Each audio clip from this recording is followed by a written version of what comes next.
I guess, introducing our theme today, which is crowdfunding in general, but very much specifically Crowdfundr, the platform. Um, some of you know more about it than others. Some of you are like right there, with me getting ready for the Crowdfundr's big spotlight, which is happening in July. And that's very much an informing factor as to why we organized this event, right? So that we can get a very practical walkthrough of the Crowdfundr platform and what Crowdfundr is. And to that effect, we have with us my friend Rachel Barak. Pardon me. I think those of you who know me know it. Barak. Okay, cool. Because I have this tendency to put this emphasis on the wrong syllable a lot of times. But let me stop my rambling and hand things over to you, because I think I'm not seeing anyone else joining us. Yeah. Well, and yeah, hopefully Shannon will join. She's probably just on a call that's gone over, but hi everybody. Some of you I've met, many of you I haven't. It's nice to see you. I am Rachel. My official title at Crowdfundr is Head of Creator Outreach. That is code for I help people get acquainted with Crowdfundr as a platform to support independent creative projects. And so I'm really here to do whatever you need and to point you in the right direction for the resources that will help you the most in being successful crowdfunding your projects. We are a small company based out of Vancouver, British Columbia. We've been doing fundraising. Way to go, Canada. Just for those of you who care, I actually just received my Canadian citizenship on Tuesday. And I think I've eaten ice cream every day in celebration just because that's my love language. But it is it's kind of fun, kind of exciting. But the Crowdfundr platform itself is relatively new. We're just about a year old in the marketplace. Some people might call us a Kickstarter alternative. We are pro Kickstarter. If that's the best platform for you, we're a little bit different. But we've been doing fundraising, crowdfunding for about 12 years, and our platform's pretty robust, has a lot to offer. And so as we go through, we're going to hopefully strike a good balance for all of you. This is definitely, I want it to be sort of an open and collaborative communication this morning. So hopefully we'll strike the right balance between overview and strategy and, platform specifics based on what it is that you guys need and want to know about us. I just want to take a moment to introduce Shannon Beliveau. Shannon is our VP of Campaign Success and a good friend and a super guru expert, not just at the platform, but at best practice for fundraising, crowdfunding, generally speaking. So we will probably tag team a bit as we go. Yeah. And so, do please feel free to if you want to, raise your hand. I think we have a small enough group here this morning that we can just talk to each other as we go. But if you want to, you can also just pop a question into the chat. And if there's something specific you want to make sure we touch on, please do let us know, because we will pivot and go there if that will be helpful to you. So a couple quick things, just to kind of get us started. I was sharing a little bit of background about Crowdfundr, the platform. We are here. We are a small independent company, and we care very much about independent creators. One of the ways that we do that is by offering a couple different ways of going about crowdfunding that I think are important for you to understand. One is that we provide both the ability to run all or nothing crowdfunding campaigns, as well as keep it all campaigns. So all or nothing is what you're accustomed to doing if you've backed a Kickstarter or run a Kickstarter. where you make your goal, and then the pledges get processed as transactions, but all of those donations are held as pledges until you hit your goal. So it's a little bit more of the existential approach to crowdfunding. If you don't hit your goal, you don't charge anything. The keep it all is an option that we offer that allows you to just keep all the donations as they come in. So this is a great opportunity for people who already have something prepared. It's not, I need to make sure I get the cash or I can't make the thing. This is a lot more like, I have the thing, or I already know that I'm going to fund the print run or whatever it is, and I just want as much money to help me out to offset those expenses as possible. It's a great opportunity for that. So that's one thing. You can do an all or nothing or a keep it all. The other thing is our pricing plans. The way that we charge, or more accurately, don't, for good question, Roger. Keep it all campaigns are charged as the donations come in, not at the end. So at the all or nothing campaigns, we hold those pledges until the very end, and then you, as a campaign creator, the owner, can come in and say, okay, yes, I'm ready to fund. And that's actually a manual button push for you to run all those transactions through that have accrued to that point in your campaign. The keep it all campaigns, those are set so that when the moment the donation comes through, the transaction comes through. So that's much more of that contract, right, with the buyer or the donor, the contributor, that whatever it is they've purchased, you already know you will be able to fulfill. Right. Gotcha. So, so those transactions are coming through as you go. So that'll be a more of that trickle in as they come. Yeah, Tim. Hi. Did you say that it's good? The Keep It All campaign is good if you have the thing finished or something, or what? I missed that. So that's one of the use cases, right? Is that if you've already got, so we have a number of folks who come to Crowdfundr and they're like, I actually have a box of these that I printed that I haven't sold through yet. And so I want to sell them.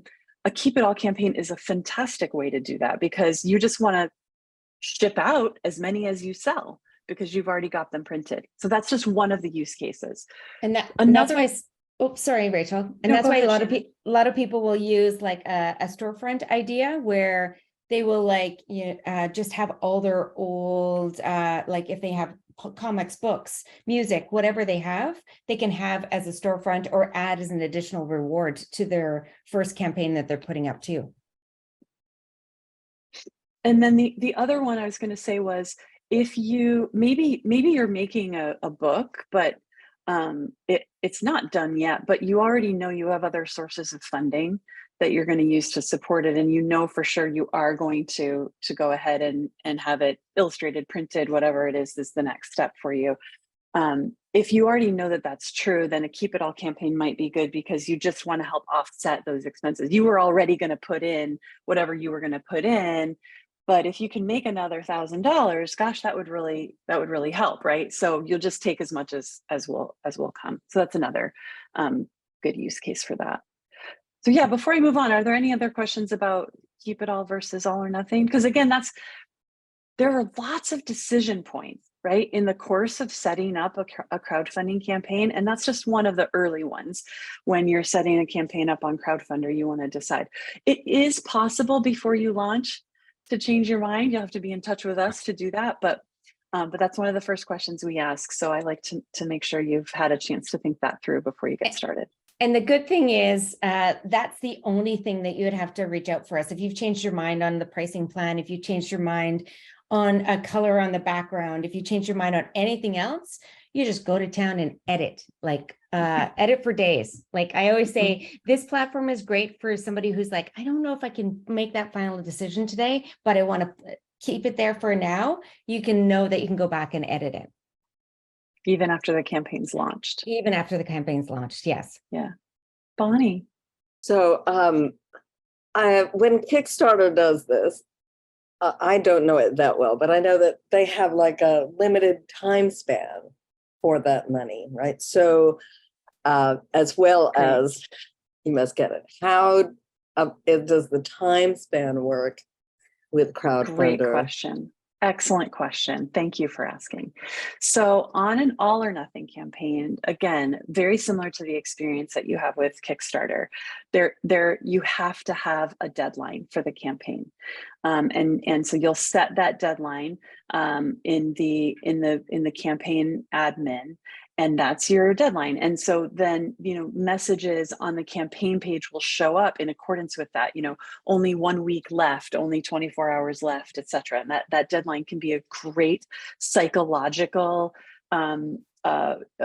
impetus, right? Catalyst for someone to go ahead and make their contribution. On a Keep It All campaign, we suggest that you also use a deadline as a psychological catalyst for someone to go ahead and make that contribution. However, it is not required. And in fact, on the Crowdfundr platform, you can set your campaign to no deadline. So it can just run in perpetuity. One of the ways that sort of strategically we recommend you use the deadline in the primary period of the campaign. So for example, if you want to run as a part of the Kids and YA Creator Spotlight in July, maybe you set your campaign deadline for the end of July, the beginning of August, somewhere in there that sort of aligns with the spotlight dates. What you can do after that, though, is whether or not you've hit your goal doesn't actually matter. You can then flip that over, sort of roll it over by setting to a no deadline and continue running the campaign in perpetuity for as long as you want. So I see every single day on Twitter, I see someone writing to someone else, I missed your Kickstarter, I missed your Crowdfundr, but I still want the thing. How do I get the thing? You can say, well, you might have missed the main campaign on Crowdfundr, but you can still go and buy it. You can still go and order it here. Or whatever's left, right? Maybe you're sold out of the physical product, but you can still fulfill a digital or something like that. So you can just continue to run that, and donations, contributions can continue to trickle in. So on Crowdfundr, just to be clear, Bonnie, the deadline is more of a psychological tool to incent people to give than it is a hard and fast requirement on you as the campaigner to achieve something specific within that time frame. So I'm just going to be honest, because what I would want to use a Crowdfundr for, and I'm betting some other people want the same thing, would be when you have the book all done, but you don't have a publisher, you don't have the money to publish it. You have figured out what your funds needed to do the physical publishing, to have an actual hard copy.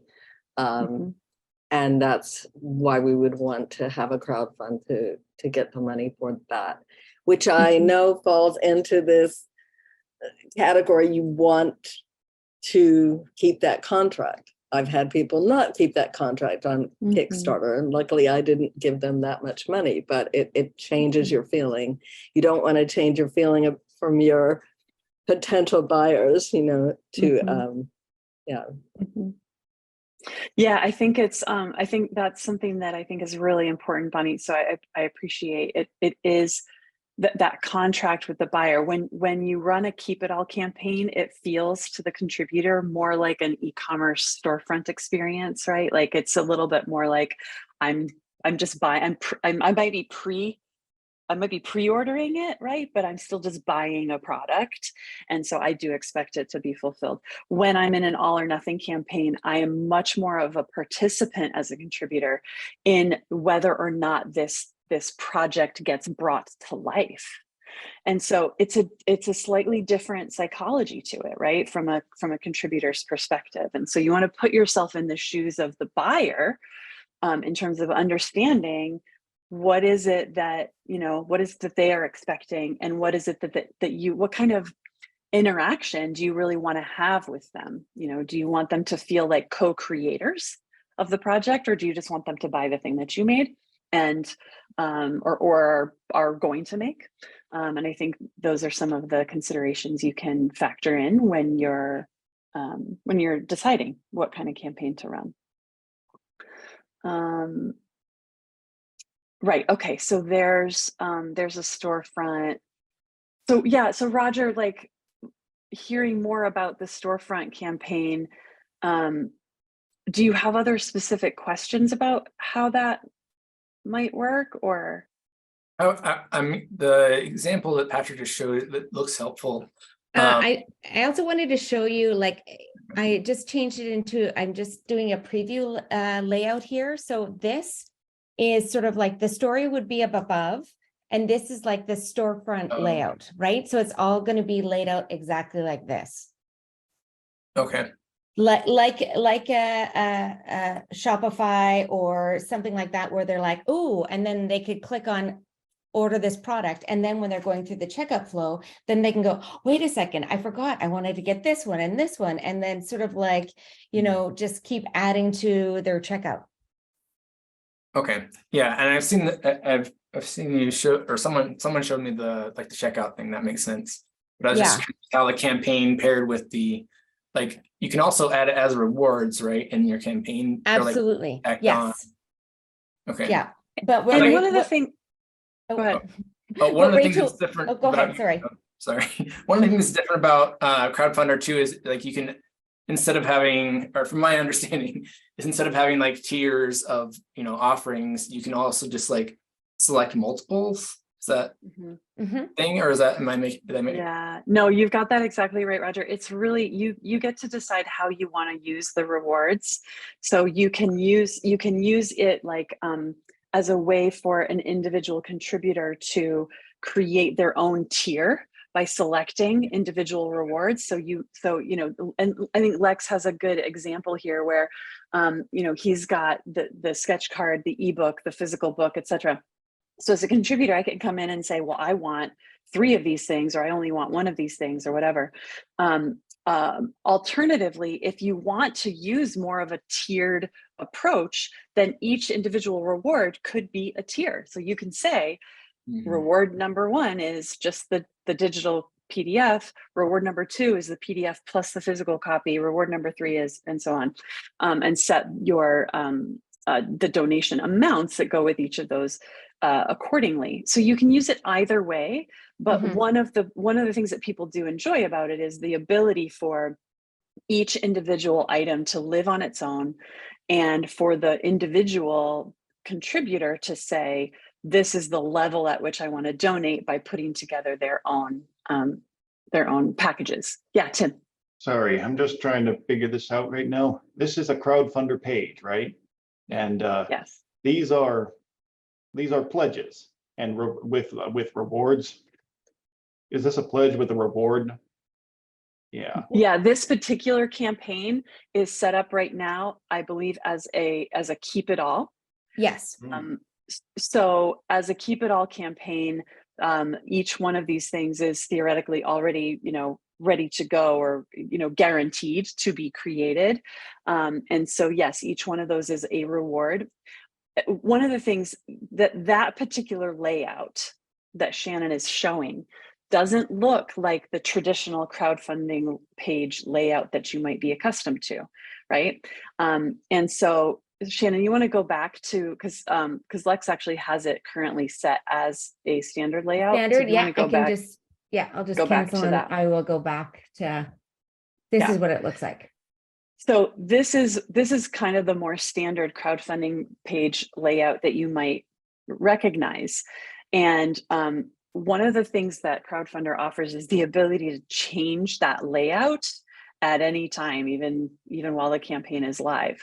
There are kind of pros and cons to each one, but all those different layouts are available, and they auto populate with the content you've put in according to which layout that you choose.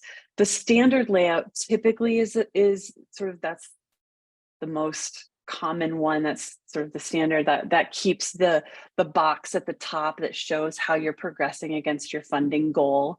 Has a big contribute button right at the very top of the page. So when you're in your main, you know, sort of the thrust of your main campaign, that's usually the one we suggest. When you're sort of outside of that and you want to promote it more as just products for sale, you can use one of the storefront campaign layouts instead, and it just gives the page a slightly different feel, yeah, and is useful for some folks in different use cases. And the great thing with the storefront, when you are doing, like, say you're doing rewards and you're looking at like your old inventory that you're wanting to do, but you're going, oh, I only have 10 of these, you can also put that there's only 10 available, right? So one, it's creating a sense of urgency, and two, it's sort of like helping manage your inventory. So you're not all of a sudden going to have sold 15 and you're like, but I still just have 10. So you can control that number as well. Yep. And it'll do a countdown on the reward. Julia, that's a great question. The question is regarding keep it all versus all or nothing. Are there differences in the numbers regarding which ends up being more successful? And Shannon, I don't know if you have a different answer to this, but I would say, I don't know that we've tracked super scientifically the level of success to the goal on keep it all versus all or nothing. But there's really not a difference particularly, because it has a lot more to do with how well you're marketing, targeting your audience, how well you're building communication and community with the people that are going to be contributors to you, and how well you tell your story, how well you sell yourself on the page. Those factors tend to mean a lot more than whether or not you're doing an all or nothing or keep it all. I would agree 100%. Yeah. If you could create both and do zero marketing and let them sit there, and they would probably get the same amount of money. Right. But you could, like, sometimes there's a bigger sense of urgency with either. Like if you put a deadline and you're like limited time, or your updates are really driving people, then, then people are going to be like really pushing to get that help you reach your goal. So it is based a lot on the marketing that you're doing, and which is driven by, your updates. So if you're doing like a weekly update, and I always say do on the 80-20 rule of 80% of the time is just sharing something exciting that's going on, maybe like a little sneak peek of something, or maybe you're at an event or something along those lines. And 20% of the time is, asking for the share and asking for contributions. So Gibson, would you mind sharing a little bit more about your experience with all or nothing versus keep it all? I think that could be really valuable to folks as they're making their consideration.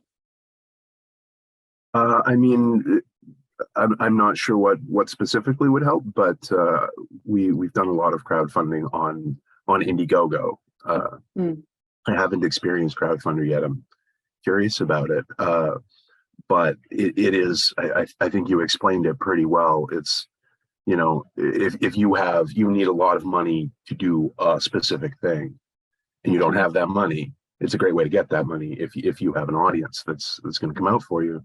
And if it's not, dependent on a specific amount, and you just want to make as many things, like, if you get $200 and that'll let you do this many things. If you get $1,000, it'll let you do this many things, or make this many things.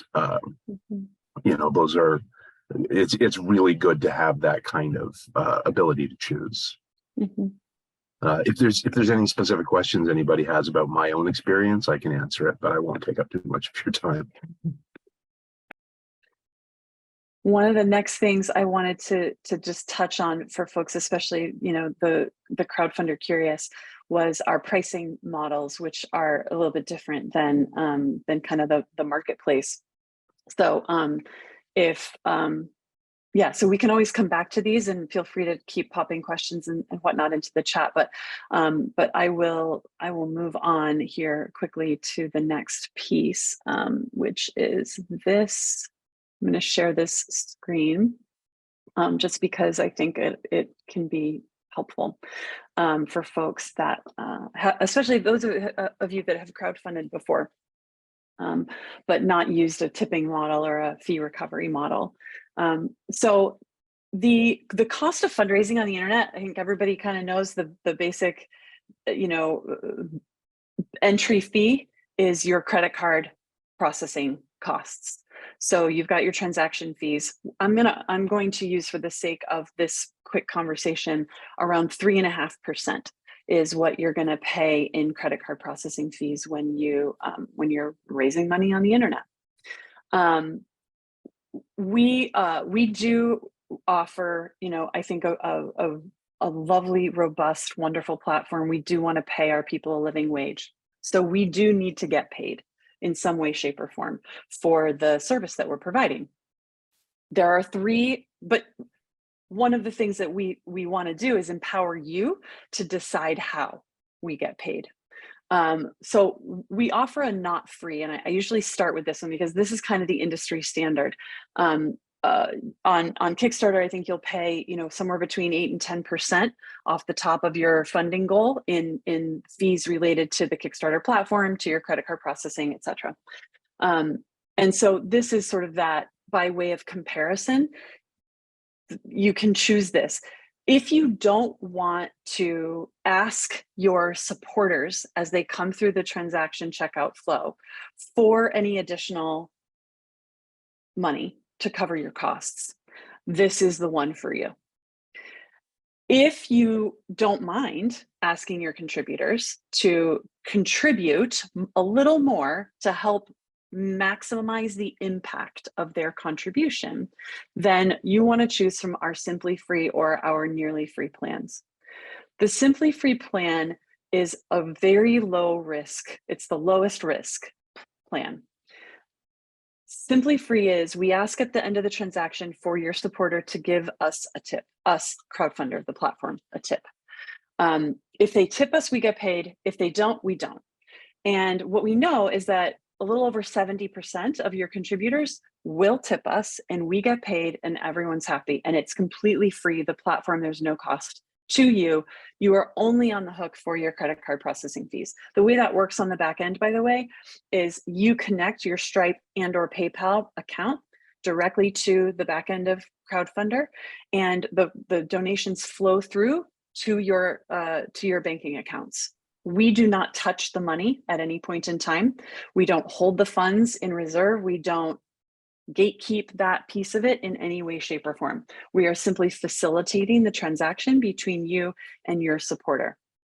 So so at the end of the transaction, we ask for a tip in the Simply Free model. And we do get tipped. We've been doing this for 12 years, and we know about 70% of people will do that, and it's great. So your cost will be whatever your credit card processing percentage fees are. The Nearly Free plan is most popular, and I'll tell you why. Shannon's got some great notes in the chat about that as well.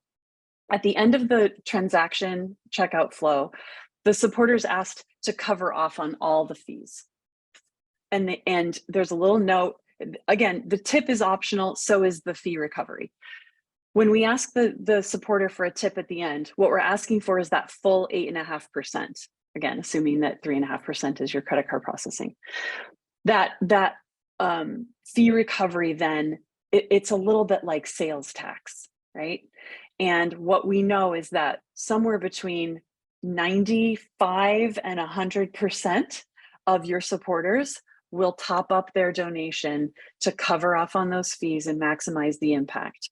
What that does is it actually eats into the credit card processing fees that you owe as well, and brings your overall cost of fundraising down below 2%, almost guaranteed below 2%. I have campaigns running at a 0.1% fee rate.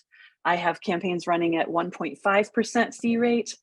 All of them I've seen 0.5. I've seen negative 0.02, like, because everybody is covered and topped up even more. So it's like awesome. Like, I've seen all, like, most people know their supporters and what they will do. So I've always said, like, when they're reading it, they always go, yeah, I want 100% of my money go to you. Of course, I'm going to cover those $3, $4, $5, $6 so that you get all the money. So I like to say this is probably the most affordable way to raise money on the internet. This is why some folks choose to use Crowdfundr as that kind of social storefront idea longer term as well, because it's just a really affordable way to raise money. So that is the plan we recommend. It does guarantee that we get a 5% cut. It's just that that cut doesn't really come out of your goal amount. It comes out of the top up that people are making on your behalf, and that just allows you to keep more of your money. This is, again, a choice that you'll make, a decision point that you'll make early in the process of setting up your page, but it's also something you can change at any time. So we actually have several campaigns that have tried both during the course of a single campaign. I will show you one. Can you guys see my, am I showing the analytics page? You are, yeah. Okay. So this campaign, they started on Simply Free, and you can see their effective fee rate was 3.8%. When they moved to Nearly Free, that fee rate came down to 1.3%. So it's a compelling argument for utilizing that Nearly Free plan. Let me just stop there quickly and ask if there are any questions about that. Pretty straightforward. Okay. I do question. Yeah, Tim. When it says 5% fee, you're saying that that's pretty much like you take 5% of the amount that was contributed. Yes, let me actually walk you through a live example of that. All right. This one is a Nearly Free campaign, I believe. Yeah. This is not exactly in your comics space, but it's a pretty campaign, and they've taken advantage of a number of our features to make it really look like themselves. They've taken over the branding, they've got a pretty background, etc. When you go through the checkout process, I'm going to claim a physical product. So the way this works now is when you go through the checkout flow, you can see when we were talking a little bit before about people being able to make their own tiers, that's because this is like the add-on process of the campaign built right into the main campaign. So I see that I've already chosen the eco print copy. Oh, I didn't even scroll down earlier enough to see that there were actually 2 signed books that I can get instead. I'm gonna do that one. You know what? I don't want to do that one. I'm gonna go ahead and get an ebook as well. So I get to choose what level I want to donate at. And once I've selected from my perks, you can see my cart. I'll continue on. We offer them an opportunity, that the contributor to top that donation up by just, cash. This is completely customizable, by the way, in terms of both the amounts that you're asking for, as well as the way in which you format the ask. We, as a contributor, you get to decide if you want to be anonymous or not. I can add a message, hey, Tim, I love your campaign. Good luck. Can't wait to see what you've come up with. And then this is how it works. So here's the donation amount. I have $125 is the donation level that I'm choosing. Cover the fees for the cause. It's optional. If I click on change or how it helps, I get this little dialog box that says adding this amount of money to cover the fees will maximize the impact. It's optional, but appreciated. So if I decide to, I can opt out, and we don't hassle them. It's friction free. It just zeroes out and on we go. But if I do decide to opt in, this figure is calculated based on, yes, the amount of my donation. And what we do is it's usually set at 8.5%, assuming that your credit card fees are about 3.5, and then we want 5.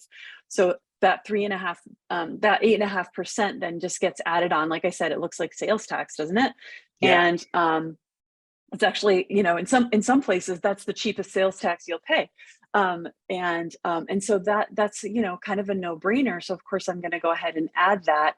I continue on. And what happens is, out of that $10.48 that's been collected, the 5% will come to Crowdfundr for us. The rest of it goes to you, the creator, to cover off on your fees and to be contributed towards your goal. So anything that any amount that they chose not to put in, not to contribute, that's paid by you. Yeah. Correct. You, the contributor. So that is the risk with the nearly free plan, is if the contributors choose to opt out and nobody chooses to cover the costs, then you do owe us a 5% fee, and you will still, owe your credit card processing fee. So that is the risk. Okay, and just so I got this perfectly clear, there was $100,000 hoped in this little campaign, and therefore, if nobody opted in to help, that means they would wind up owing about $500. And that's commensurate with what you would end up, what they would have ended up owing on Kickstarter or Indiegogo or GoFundMe or any of the other ones. Yeah. Okay. Yeah. So yeah, Kickstarter is about 10%. I've heard 9%, 10% on Kickstarter. I even heard like 11 or 12% the other day from somebody. I was like, oh, I don't know. Yeah. I don't know how they get there, but that is that's a possibility. So and just to clarify, sorry, just really quick, but go ahead. And just to clarify too, like they said, like, I don't know if you can see the chat, but Kickstarter is like 10%ish, and it's taken from the funds that you make. So it's not like it's like now you owe this. It's like we just take it out. So yeah. What we've heard from folks on Kickstarter and elsewhere that there can sometimes be a little bit of a surprise at the end, because you kind of think you've raised a certain amount of money on Kickstarter, and then when the funds actually get funneled through to you from Kickstarter after whatever the hold period is that they've got, it's less than you expected because you didn't anticipate exactly right how much they were going to carve off the top. This is we definitely don't like surprises. We try to be as transparent as we possibly can be. We don't hold your funds, so you should have a lot of clarity from the very beginning, depending on which pricing plan you choose, how much money is going to come through. And we also provide you with from an analytics perspective, so you can actually get a really good measurement. We provide some analytics. They're relatively basic. So we do encourage you, if you have your own Google Analytics, your own marketing tags from Facebook Meta or Google AdWords, that you tag those. We have a place for you to add those into your campaign, so you can actually see within your own analytics how a campaign is performing. We encourage you to do that, because we'll provide you what we can provide you, but you'll get a lot more if you have your own numbers to look at. So if that's something that you're into, please do take advantage of that and, get a sense for whether or not it's working for you. And the other thing is, like, if you start with like nearly free and you're finding people are not covering those fees, you are able to switch it over to like simply free, where then with how that works is they say contribute $100, the processing fee automatically gets removed, and then you will get the remaining money automatically. So then there's no platform fee. It's where they just are asked to leave a support for us, but they can opt out of that as well. And again, there's no repercussions. If you ran a campaign, reached your goal, and nobody tipped us, we're not going to come after you and going, hey, nobody tipped us. We'd be just like celebrating your win. One thing I'm curious about with this talk of the percentages is that with Kickstarter, right? Like, what happens over the course of like that funding cycle is that there are pledges that might be dropped. There are credit cards that are declined, but as the crowdfunder, the person who's running the campaign, I don't get to find that out until the very end. So I might think I've raised, $5,000, but X number of pledges dropped, so that turns into, say, $4,500, and then the 10% comes off of that. So that makes it, I wonder if that's how it turns into 11 or 12%, because X number of pledges have been dropped over the course of that gap of time between the campaign closing and funds being released. Yeah. Like That in could an all or nothing, you're talking? Yeah, I'm talking specifically Yeah. like in a Kickstarter scenario, since Yeah. that's the most Yeah, common. that definitely could be, because with ours, if you're using an all or nothing, if you reach your goal, we allow it to go over like about 12% over for that reason, just to, then you can like push out and, because we know that sometimes maybe a card is expired or whatever's happened. And then you'll have other cards that are already pushing through. And the pushing through of cards, right? Because one of the settings with Crowdfundr is the fact that the funds can come in immediately over the course of the campaign. Am I understanding that? on the Keep It All campaign. Yeah. Mhm. Mhm. For me, Yeah. Tim, did you have another question, or was that? no, just. Okay. Okay. Yeah. So any other questions? Are there any other, before we have about 15 minutes left before I have to drop off and go to another call, but so, making the best use of our time, are there any other specific questions that you guys want to make sure that we address? Otherwise, I will start to talk a little bit more about the Kids in YA Spotlight specifically. And then we can also talk a bit more about any specific platform, demo type things. Here's some chat. Gibson, you don't plan on committing crimes, but I don't know. Things happen, right? Crowdfundr crimes. Okay. Never can tell. You look so Right, trustworthy, though. I believe you. You're going to be fine. No promises. Exactly. All right. Well, I'll dive in a little bit to the Kids in YA Spotlight. We do get a number of FAQs I'll try to address as succinctly as possible. Please know, Shannon, if you haven't already, please put your email address up for public consumption, because we're both here for you. One of the things that you get with Crowdfundr that you don't get with other platforms is the people. We're a small company. We care. We kind of give a shit about how this works, about crowdfunding, about creators, and about our company and our reputation. So we are here, and we would like to be as helpful as possible. If you need more information than we provide in our creator hub, which is this sort of clearinghouse of helps, toolkits, webinars, live events, drop-in support sessions, FAQs, release notes, etc. We have a dedicated Discord server, so there's a community of people you can talk to, but which our tech support team also is there to answer questions. But if there's more beyond that you need, we are here personally to meet with you and talk with you and help you. So that is definitely one of the perks of the Kids in YA Spotlight, but that tends to be generally true as well. So please do take us up on grabbing a meeting with Shannon if you need one, if you've got specific questions, if you want to talk strategy, if you're having a technical problem, we are available. The Spotlight itself, we definitely want to make sure that we are available and assisting. It's going to run July 1st through 31st.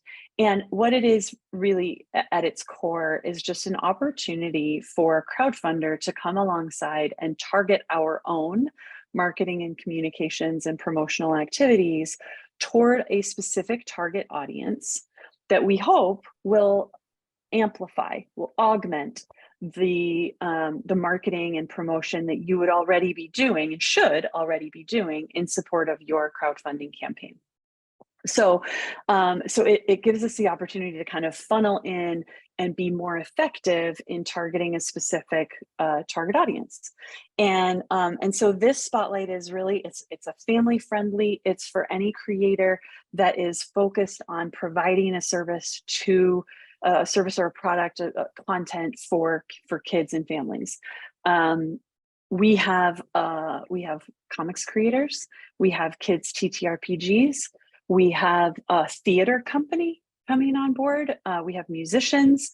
The theater company does like road shows with anti-bullying content for schools and stuff like that.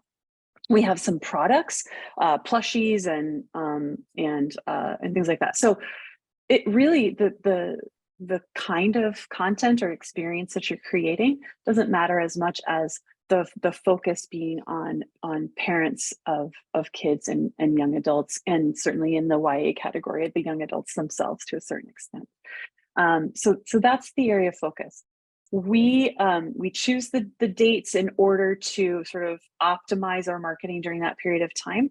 What we do is, for all of the campaigns that we've validated and verified have come in and started and are a part of the Kids in YA Spotlight, we run waves of social promotions using both paid and organic media to just augment and try to bring additional awareness to your projects. We ask you to confirm for us in the process. If you've already signed up for the campaign, you know I email some long missives with lots of instructions and deadlines and dates and information about how to optimize and maximize the event opportunities.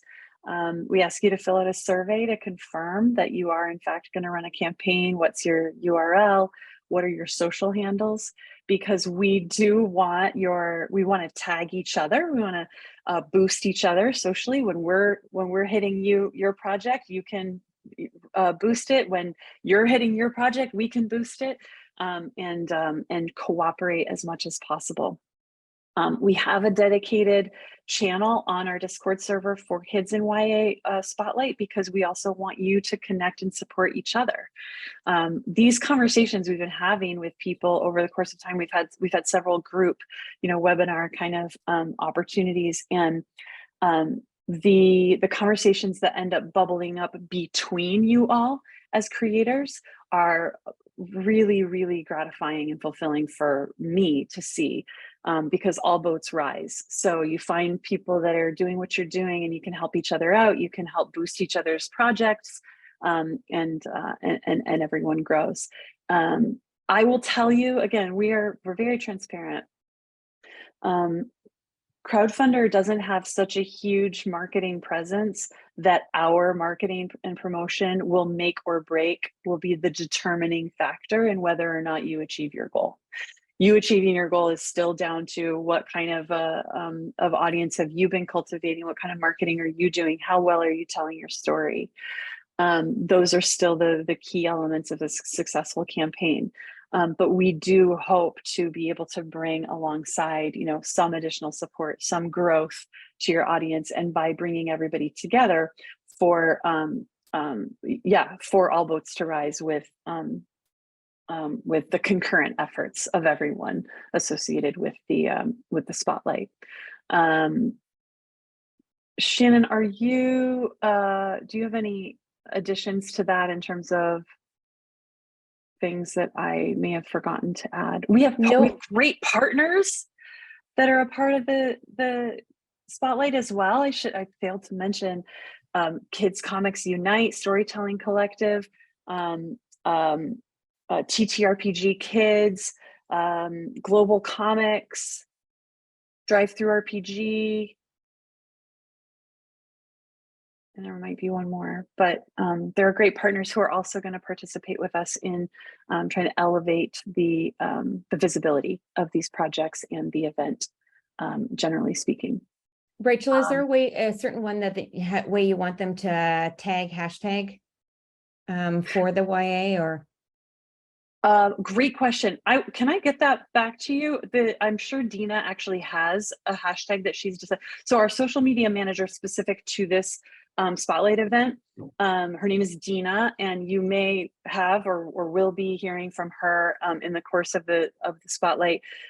She undoubtedly has picked a hashtag that we can promote. So let me get back to you all with that. I'll make sure that I include that, Roger, in one of the missives. As well, for Gibson's purposes, a missive is definitely the way to go. So, great question. I'll follow up.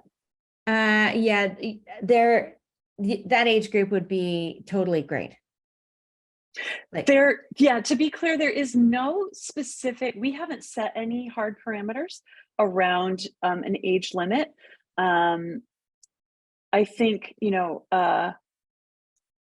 it's really up to you. I think it's more about being family friendly, and and I think if you hit the kid or YA groups, generally speaking, you'll be a great fit. Rachel, I have a question or two questions. One is, are you planning to do this again in future years if people aren't ready to do a yeah, great right now? Yeah, and the other question was, what is the deadline for people if they want to be in the spotlight? Is there a perfect? Yes, excellent. Thank you. Great questions. So the answer to are we going to do this again in the future is a resounding probably. yeah, as I said, that's our hope. I have a pretty high degree of confidence that we will do this again. It will be partly down to demand, people that come through and do the experience, do the event and love it. I think, we'll say, yeah, I would do that again. And please continue to provide that level of support. We did Zine Month. For those in the TTRPG realm, you may be familiar with Zine Month in February, and that was a more adult-oriented tabletop role-playing games. And we got a resounding confirmation that they did want us to do that again, and that went pretty well. So I think we will. There are certain ones we certainly will continue to do annually, and this one is tops on that list. So the likelihood is high. Please do take opportunity to feed back to us the experience that you have with the event itself, with the platform. We take this feedback very seriously. We just finished a spotlight. I had a number of people write into my little post-event survey and give me some phenomenal feedback that I am now cultivating into information that our product manager will write up into specs and put into our platform, right? Like this matters. Your experience matters, and you do, through the use of the platform and your participation in these events, have the ability to influence where the product goes. So do feedback and let us know. But we probably will do this again, even if we weren't able to. The Crowdfundr platform isn't going anywhere. So with or without the spotlight, you can always start a campaign anytime you want, and run it when is convenient for you. Deadlines. There are some deadlines. Don't tell anybody, but deadlines are always meant to be flexible. So I use them as a way to help you with your project management skills. But if you need a little extra time, please do reach out and let us know. It's probably not a big deal. June 15th, that is the day after tomorrow, is the deadline for registering your interest in participating in the spotlight. When you come to the form, Shannon's going to put the URL to that spotlight page up in the chat here momentarily. When you come to that form and register, you will start to get an onslaught of emails from me with information about Crowdfundr, about how to start your campaign, about the additional deadlines, the calendar of events that are associated with the spotlight. And then you'll start to get reminders about the deadlines upcoming. But that is the kind of the big drop dead date. June 20th is the date that we ask you, if at all possible, to fill out our pre-launch survey. I'll send you a link to that when you register your interest. And And that's where you tell us a little bit more about your campaign. What's your URL? What are your social handles? When are you planning to launch? Some of those pieces so that we can then build out our social media plan for supporting your campaign in accordance with when you're going to launch. So we have campaigns that are going to have launched already before July 1, or we have campaigns that aren't launching until the last week of July. So we'll do our waves in accordance with that timing to make sure that we sort of coincide with everybody's ideal window of opportunity within the month of July. So those are the two big ones, and then the spotlight officially kicks off on July 1. It's on that day that you'll see all the campaigns that are live and ready to go being promoted on the Crowdfundr homepage, and that first wave of social promotions for the campaigns that have already launched will begin to go out. Awesome, thank you. Absolutely, great questions. Oh gosh. Okay. I know you have to go, Rachel. Yeah. I do. I'm so sorry. I have okay. I have a demo call with another potential participant here at 11 a.m. Pacific time. So I have to bounce. Shannon, can you stay? You're Or awesome. I can definitely stay if you guys have any extra questions. I put my email, I put my calendar link, I put the hub, I put the Discord. But I'm happy to stay. I don't have another meeting for like a whole 15 minutes. I can hang out with you. Awesome. Yeah, great. You will have follow-up questions, especially if you dig in and start to poke around. Feel free to use Shannon's email address for meeting link, and do be in touch with us. I'll drop off and let Shannon answer any lingering questions. But you guys are awesome. Thank you so much. Keep You're creating. awesome. Love what You're you do. super awesome. Thanks, Rachel. Thank you. Thanks. See Cheers, ya. you guys. Bye. All right, now we can talk about her. No. Do you guys have any lingering questions that you just are, it's popping in your mind now, or there's something that I can go over? Or Nothing super lingering yet. I think as I finish building out my page, I'll have more questions. But absolutely. Did you guys get copy down all those links that I was sharing out with everyone? Okay, awesome. I can post them. I'll post Okay, them to perfect. everyone. Yeah. Great. But, yeah. Just get them tattooed on your forearms and stuff. So you're like, great, Shannon, great. Yeah. And I always say there is no small question, it's just an answer you don't know yet. So just reach out. It's never worth banging your head and I gotta find it. I can figure it out. If you can reach out, I'm quick. I answer stuff in the middle of the night just for fun, just to throw people off their game. So yeah. One question I had is I always wonder, do you see what are common mistakes people make, you think, when they're doing their first campaign, or things that they change up, when they do a subsequent campaign?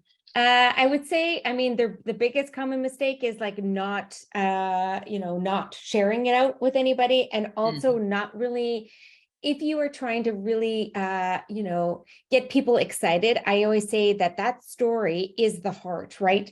The rewards is the logic, and that's where, okay, that makes sense. But the heart is what's going to drive people in. You want to gather a little FOMO. You want to have people that are just sort of salivating and so excited. So that's the key of when you're doing updates or doing the story. And some people aren't great at that storytelling, or they just make it very and there's no heart. You need to bring the heart into the story and really think about, you're starting out with two supporters who are super in love with this. And so they tell two, and so on, right? So then that's how you're building your crowd, just by, really engaging, and people are falling in love with you, falling in love with your project, and then really wanting to be behind you. I find the more love that you give to your campaign, the more love it goes out. So you're saying don't just think about promising rewards, this or that.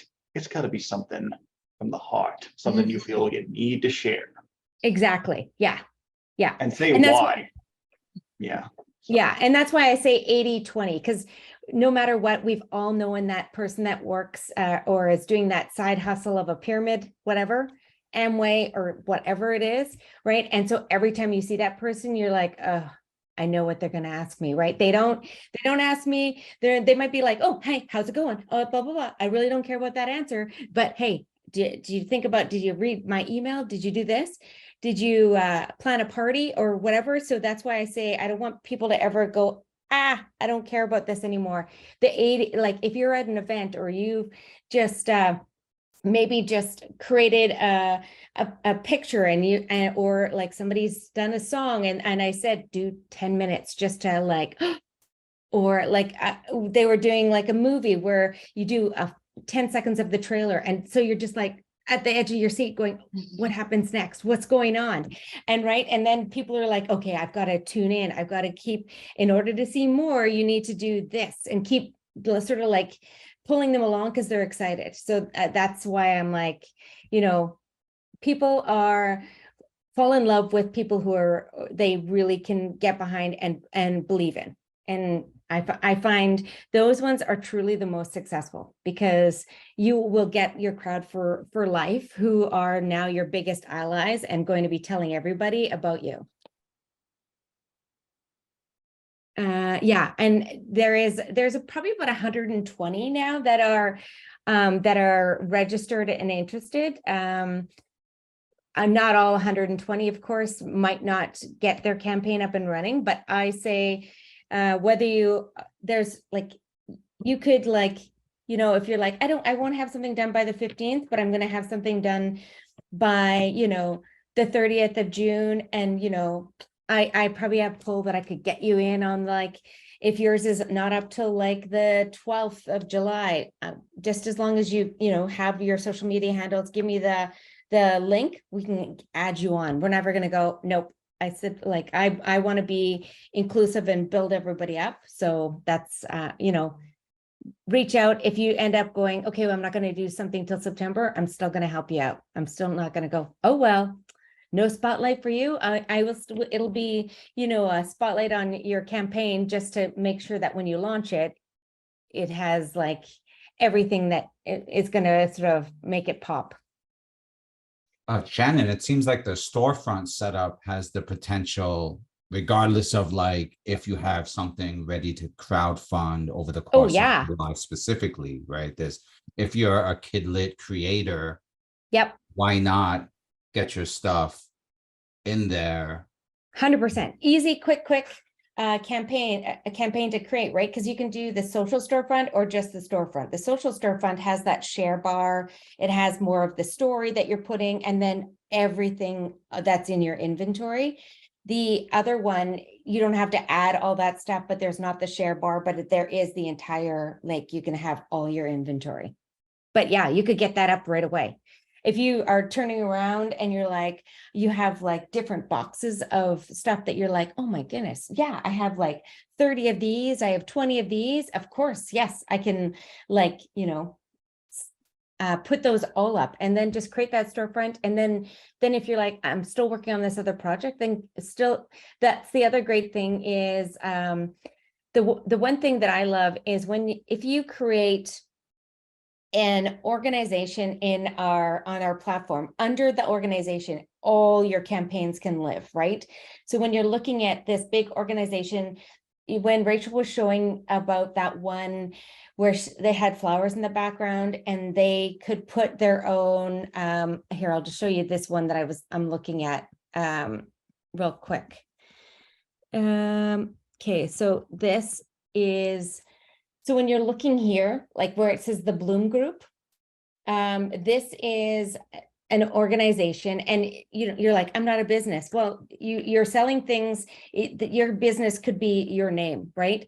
The organization allows you to create your own theme, have your own branding colors. So even like those simple buttons, you can, decide what those buttons are going to be. You can add and under the organization, you just set up the payment provider once, and then every single campaign after that, you'll be able to see them all here, right? So you can come back and look at them all over the years. You can also archive stuff. You can clone. That's another great thing, is if you are doing a campaign and you're like, oh, I like a lot of what's on this campaign, you can click here and just clone the campaign. everything will come over to the campaign, the new campaign, except for any transactions. Like, so the goal will be back to 0, and then you can make edits with the cloned campaign. So it's just another, thing that I'd throw at you just cause. And if you're saying, now, Shannon, what does it cost to have an organization? I'm going to say it costs $0.00. It just has nothing but more benefits to you. So just to let you know that idea. And And- can you, Oh, go ahead.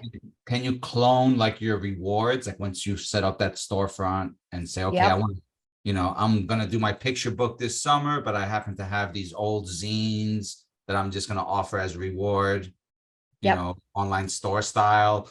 But then in the fall, I'm gonna do a zine thing. So can I just take those zines, that reward, and just bring it over to a new campaign? sort Yeah, of thing? rewards can be cloned and everything. Yeah. Mhm. That's awesome. Yeah. I mean, because just like when a contribution comes in, you can, everybody will automatically get a thank you confirmation email. Just like this. Of course, it'll be, if you have an organization, it'll have your branding. If not, it'll say Crowdfundr. And then it'll say this, this is again under like a fundraiser one, as you can see, that's why it has fundraiser here, but it's going to say, hi, whoever. We don't say everybody is Jane. Wouldn't that be funny if we said, hi, Jane? They're like, well, I'm Steve. Well, whatever. And then it'll have like your organization, or if not, it'll have just your name. Because if it's just a personal campaign, then it'll be just your name. Thanks you for your contribution, blah, blah, blah. So everybody's automatically going to get this. And then, so, I mean, that's one automated thing. We also have, like, when you're, as I was saying, for your updates, you can just automate and schedule out your updates, and they will go out to anybody who's already contributed, any of your contacts that exist, as well as it will show up on your campaign main wall. That's awesome. Thank you. Yeah. Mm-hmm. And you can also import in your contacts, and what they will see, and again, they're not going to, they'll see yours, but here again, if you have your own organization, it's going to have that up here. And then it'll say, hi there, a new campaign is again launched by this organization as you, and then you can write your own personal message and it'll have the campaign below. The great thing is when you clone or create a new campaign, a box is going to pop up that says, do you want to let all your contacts know about this new campaign? So automatically you can say yes, or if you're like, no, I don't want anybody to know it's going to be my own private campaign, then you could do it that way too. But this is another way to keep moving your crowd along and keeping them with you. Awesome. Thank you, Shannon. We should probably close it up pretty soon, but I did want to remind everyone we have our crowdfunding roundtable tomorrow. I think Patrick is going to be there. I think Gibson is also going to talk about crowdfunding. So do you want to hear more crowdfunding stuff? That's at 12:30 tomorrow Eastern time. Tomorrow will be the war stories. Oh no, that sounds sad. Well, I'm hoping for excitement, but It's both. And yeah, I will The post horrifying tales of postage costs. yeah. Yes. Don't forget this. I'll post the links that you share, Shannon, and I'll also post the replay of this. So if you guys want to watch it again. All right. Pardon me? Yeah, do you have one more question? Yeah, just one more question. I know the reaching out and focusing on the heart. And you said like one thing would be keep reeling them in with stuff to believe in. Do you have a few examples? For updates? Well, it's more of like updates of like, if you're doing updates towards like, maybe you went to an event, or maybe you created a new page or new something, then that's like the new thing for them to like follow and get excited about. So that's like, that's more so It's not like, again, it's still being authentic, but it's like, you know, keeping them along and keeping, so it's not like you're just, the thing is, we've all been to those, say, Instagram or any of the social media. And you know, I consider this almost like an arm of it, right? If you went to someone's campaign page and they weren't answering, like somebody's activity, like if somebody said like, this is so awesome, Tim, I'm so excited, under activities, and you never wrote anything back to them, then, you know, it looks like you're not really engaged in this campaign. And same with if you're not doing updates, then people are like, okay, well, maybe he doesn't care that much, right? And so that's why if you're replying back under activities, you're doing updates like once a week or once every 2 weeks, and just sort of keeping, you know, sort of in touch with people, because, you know, as soon as you do that, then, you know, I've seen, I do a lot of the analytic things that as soon as an update goes up, I see a spike in contributions go up. Because then people are like re-energized and re-excited about something, and then to go, oh yeah, I forgot, I was going to share this with a couple of my friends, and then they share that out, and then all of a sudden you find like a spike of views, a spike of like money coming in, a spike of people purchasing your items. Yeah, so if there's no activity, they get the impression you don't care about your own thing. So Yeah. why would they care if you don't care? Exactly. Yep, exactly. Oh, you can hear a Canadian accent? That's so funny. I'm not Canadian. No, but Gibson was saying the Canadian accent. I was like, oh, yeah. I can never hear it on myself. It sounds like I'm not like a regular voice, but If Gibson's an expat, he can hear it a mile away. oh, I love it. Yeah. They're coming for him. All right. Well, I will oh, go ahead. Oh, I was gonna say, Tim, feel free to hit me up if you want to talk through some of your ideas about keeping in touch with your crowd. Mhm. The invite is open to all of you folks who aren't already regularly hearing from me. Shannon, thank you so much for staying the extra mile with us. Of course. This Of was course. Thank awesome. you. Yeah, if any of that helped, or sort of like realized, oh, I need to do this, then, you know, but you're like, how do I do it? I'm here to help. I'm just, you know, just reach out, random questions, whenever, just to say, hey, what up?